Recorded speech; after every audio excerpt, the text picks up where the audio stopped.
สุดท้ายปกไม้บองปอนទាំងអស់គ្នាថ្ងៃនេះដែរនាងខ្ញុំមកខប្រហុកត្រីអណ្ដែងឲ្យមានរសជាតិឈ្ងុយឆ្ងាញ់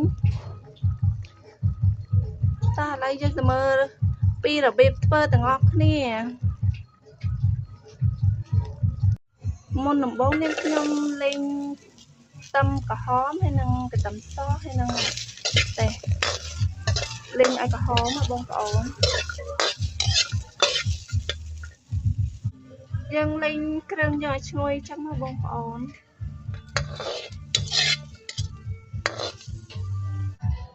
បន្ទាប់មកយើងបុកគ្រឿងយើងបងប្អូនគ្រឿងយើងដែល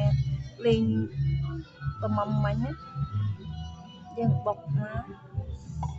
បុកចូលគ្នាបងប្អូនមិនបាច់ម៉ត់ពេកក៏បានដែរមកល្មមខ្ទឹមសខ្ទឹមក្រហមយើងឥឡូវបុកបានហើយបងប្អូន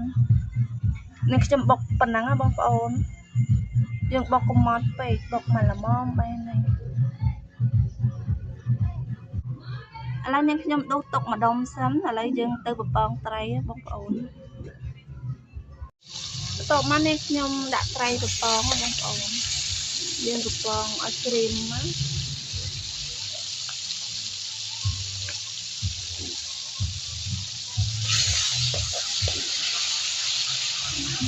ឥឡូវត្រីយើងបានក្រៀមល្អហើយបងប្អូនឥឡូវយើងដុសដាក់ដោយម្នាក់ឯង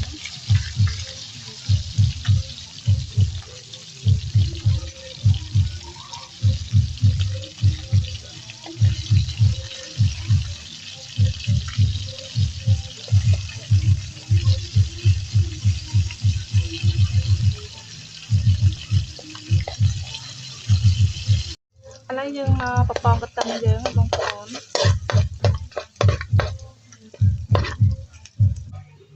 ឥឡូវនាងខ្ញុំដាក់ស្ករកូរស្ករយើងឲ្យក្រហមឲ្យឈ្ងុយណា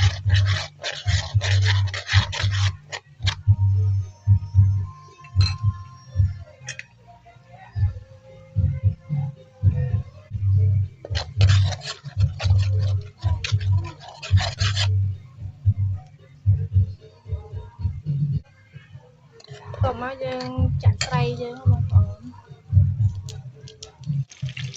បន្ទាប់មកនាងខ្ញុំបង់គ្រឿងដែលយើងបុកហើយមិញណាបងប្អូនបង់ចូលមកបន្ទាប់មកនាងខ្ញុំបង់ប្រហុកតាមចំណង់ចំណូលចិត្តបងប្អូនចង់បង់ច្រើនក៏បានបងប្អូនដាក់តិចក៏បានដែរ